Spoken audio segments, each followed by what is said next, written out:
Schock in Lissabon nach dem Standseilbahnunglück.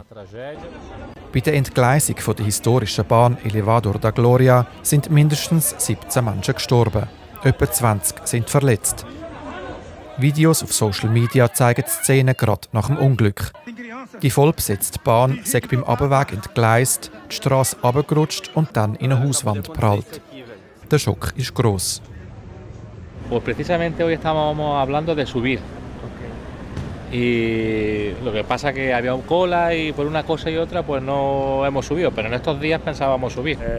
Lisboa está de luto, eu acho que todos os lisboetas estamos de luto, isto é uma tragédia que nunca tinha acontecido na nossa cidade.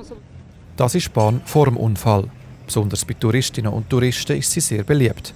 Mit einem Gefälle von etwa 18% verbindet sie die Altstadt mit dem höher gelegenen Stadtteil Bairro Alto.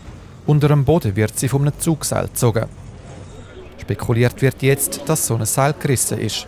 Se calhar foi subcarregado ao longo destes últimos anos e houve alguma falha de manutenção para vigiar isso.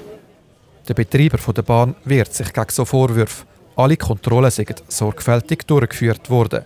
Trotzdem ist jetzt auch der Betrieb von anderen ähnlichen Standseilbahnen in der Stadt gestoppt worden. Was wirklich zum Unfall geführt hat, wird jetzt abgeklärt.